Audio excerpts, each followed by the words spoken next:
Hello, everyone, and welcome to the first episode of the Ryan Brady Show. It's been a long time coming, but it's officially here, and we're going to start it off on Super Bowl Sunday. It's just me. I have no other guests. We've got a lot to cover on the show today. We're obviously going to get the best Super Bowl snack, my Super Bowl picks and predictions, guessing the coin toss, and then would you rather, and some very interesting facts about the GOAT, Joe Burrow. So first off, we're going to start with the best Super Bowl snack. There's obviously a lot of different things that you could possibly say for this answer. Wings. Wings is a staple. I definitely think they sell the most wings on Super Bowl Sunday, and that's when the most wings are consumed. But those are dirty, messy. You have to get up to wash your hands. You can't watch the game while you're doing that. So the go-to snack, the best Super Bowl snack, is something called Skyline Dip. If you're not from Cincinnati, you probably don't know what this is, but it's a base layer. So you're going to get like a glass little bowl, and you're going to put cream cheese on the bottom, and then you're going to put Skyline chili, a can of Skyline chili over the cream cheese, and then you're going to put cheese on top of that, and it's going to all melt together when you cook it in the oven. And then you'll just get like a tortilla chip and dip it in there, and it's the best snack ever. Skyline chili tops it off. It's perfect. Another thing is my Super Bowl picks and predictions. Obviously, you know we have to go with the Bengals. How could I not pick them? But let me just tell you one thing.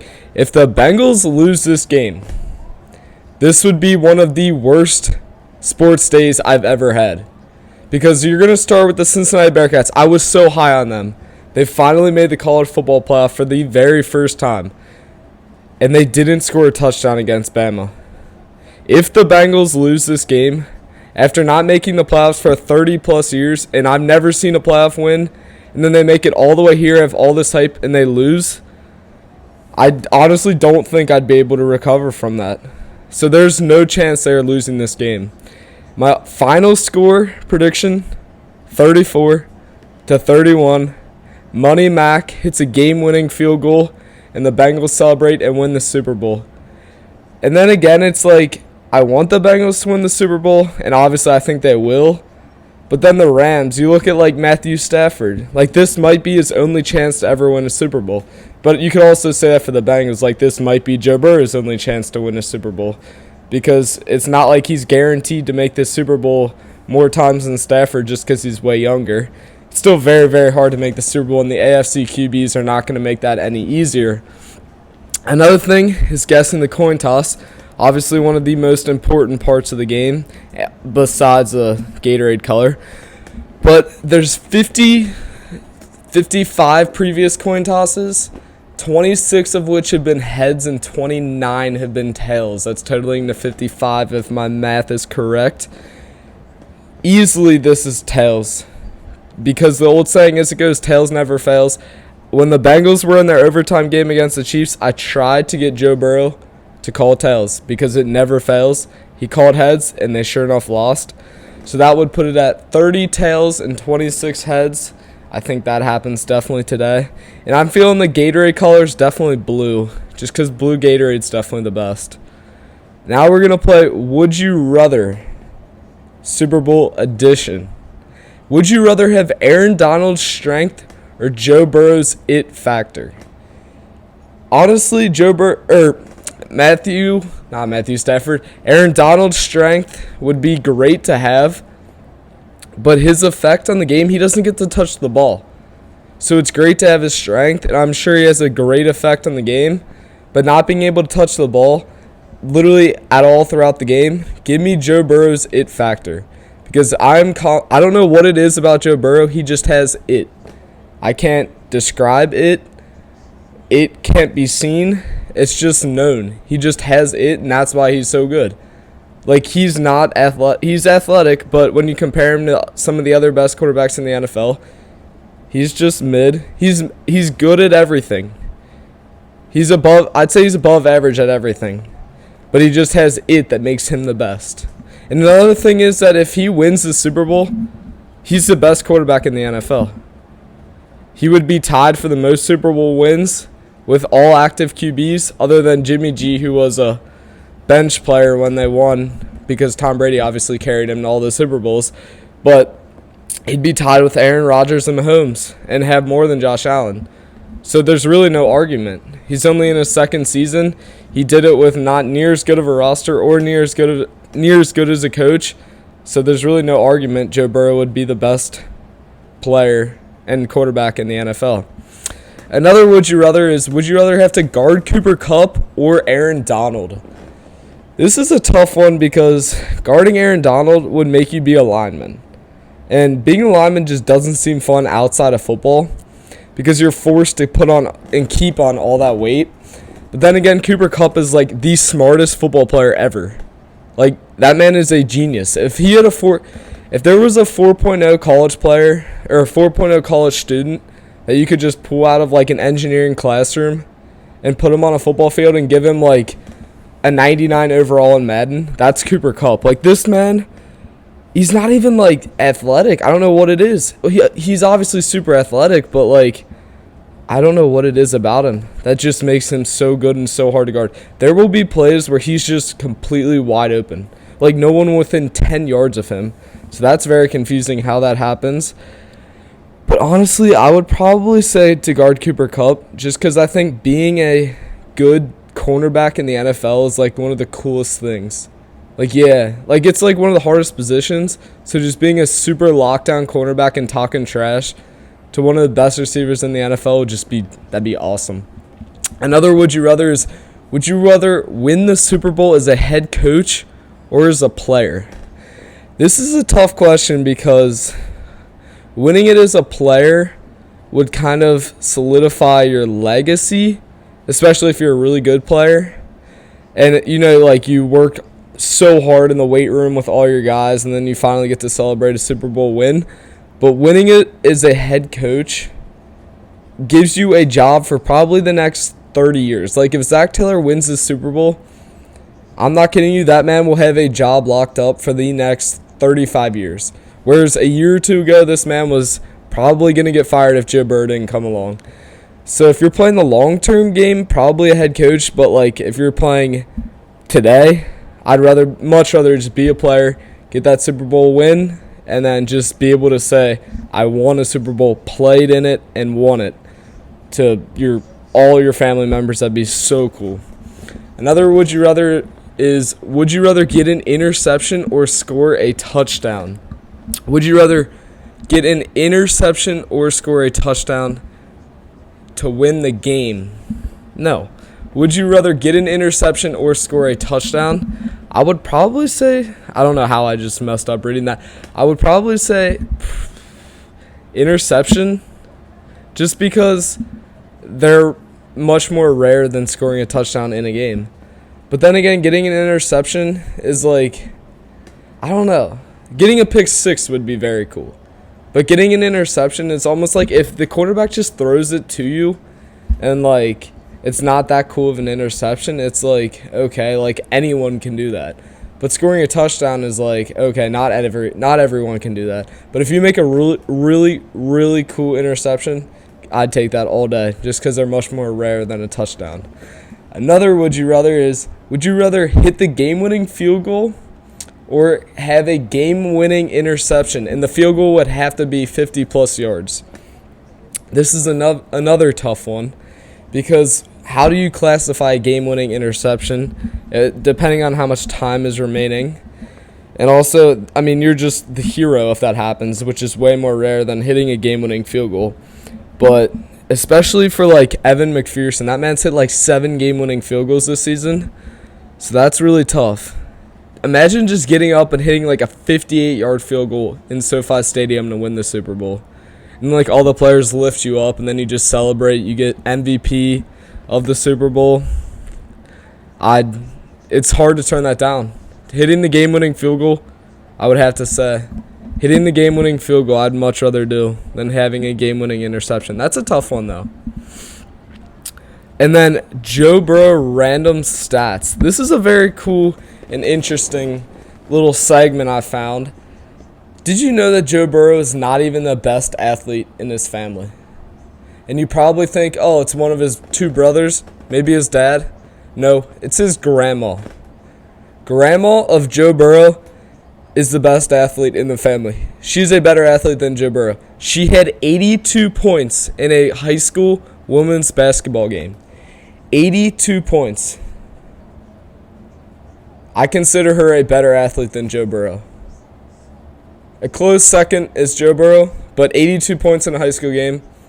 Nah, Grandma Joe Burrow, better athlete than Joe Burrow.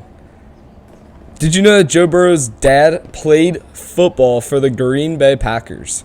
And he was also a college football coach at Ohio University, kind of where Joe Burrow was from, till 2018. So literally leading up right until Joe Burrow transferred to LSU, he was still coaching he was a defensive coordinator for, I think, 13 years at Ohio University, which is pretty cool to know that.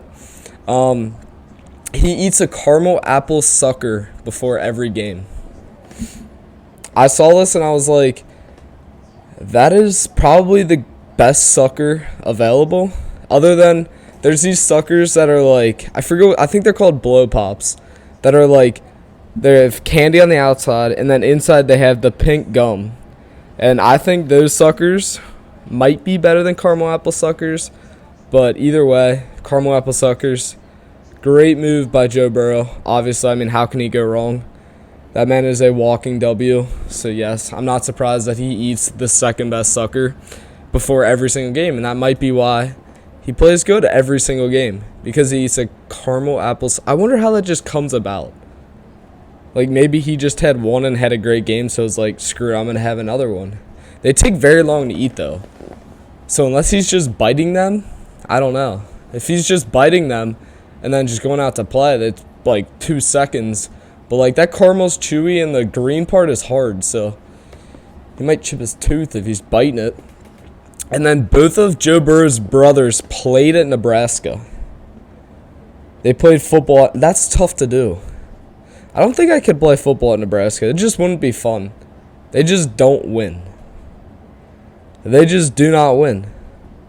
But either way, that just shows this man's family is so athletic. And then if you obviously have seen the highlights of Joe Burrow playing basketball, he's got a wet three-point shot. I think he can dunk. I haven't seen any highlights of him dunking, but I'm almost positive that he can. But yeah, so that's kind of our Super Bowl show for today. I'm really looking forward to the game. I just want it to be competitive. Competitive game, that's what we need. It's just tough to watch. I don't want the low-scoring game that the Rams had last time that they were in the Super Bowl, because I want a lot of touchdowns, and I want a game winner, whether it's a game-winning touchdown drive or a game-winning field goal or a game-winning interception or a game-winning pick six or a game-winning fumble recovery or a game-winning sack. We need something game-winning so that we can just be entertained the entire day. And also, if the Bengals win, I'm immediately going downtown to celebrate. But this is, oh yeah, I got to show you my setup. My setup for the dorm for the Super Bowl is pretty simple. I'm going to be in here by myself. We got a couch and then a big comfy chair right here. And then I got a big screen TV right in front of me right here. And I got a great view of campus. And I'm going to be sitting here by myself watching the Super Bowl while I'm just enjoying a Bengals Super Bowl win. I might have some Super Bowl snacks. I don't have any Skyline cans, so I can't make Skyline dip. But I'm probably just going to have to settle for some dining hall food, which isn't the end of the world, because our food here at Cincinnati is pretty good, I'd say. Another good thing about the Super Bowl commercials, you can't go wrong. Let's talk about the most legendary companies in Super Bowl commercials that I can remember. First of all, we definitely have Doritos. The one time they had the Doritos and the goats, I can't remember what year that was. I feel like that might have been 2 years ago.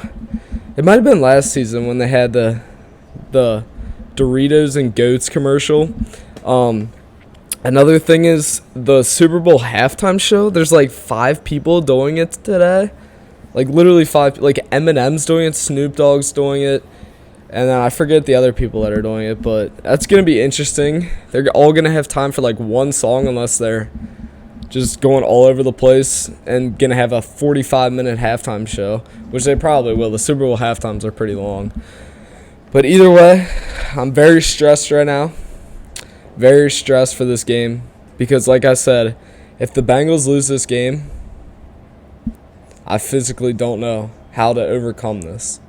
This would be the single-handedly worst loss of my sports fan cheering career. I cannot have Cincinnati make the Super Bowl, Cincinnati Bearcats make the college football playoffs, and the Cincinnati Bengals make the Super Bowl in the same season, and within a month, the Bearcats don't score a touchdown in the college football playoffs, and the Bengals get in the Super Bowl with Joe Burrow, all this momentum, and then they lose to the Rams. Like, there's certain teams in the NFL that I just feel like the Bengals don't match up well against. Like the Chiefs, I'm surprised that they won both those games. But it's the Rams. When I tell you, like, I'm not scared. No one's scared of the Rams. Like, yeah, they got good talent, but I feel like they're kind of that AAU basketball team that has great talent, but I'm not sure if they know how to put it together in the big moments to win big games. So that's why I'm very, very confident that the Bengals have a legit shot and are for sure going to win this Super Bowl. And then the final update I'm going to give you guys is my stitches. You can kind of see right there, I got 6 stitches. So I'll give you the story on how this happened. So I'm playing basketball, and I'm at the top of the arc, and I'm kind of dribbling. I'm trying to cross this man up that's guarding me. And I go through the legs. I'm getting super, super low, right? So I'm kind of on the ground, or not on the ground, but I'm squatted down. And I, for some reason, lean my head like forward. And he leaned his head forward, obviously playing defense. So I go through the legs, and then I try to cut to the right. So I go like, I'm super low, cut to the right. And his head just skims across mine. And all of a sudden, my entire eyebrow just slit open. And blood was gushing everywhere. Like, I didn't even feel it happen until I looked down onto my hand, and blood was just everywhere. Literally, my entire hand was covered in blood. Blood was all over the court, and this is within like 30 seconds of what happened. So then I was like, oh no, I think I just lost my eye.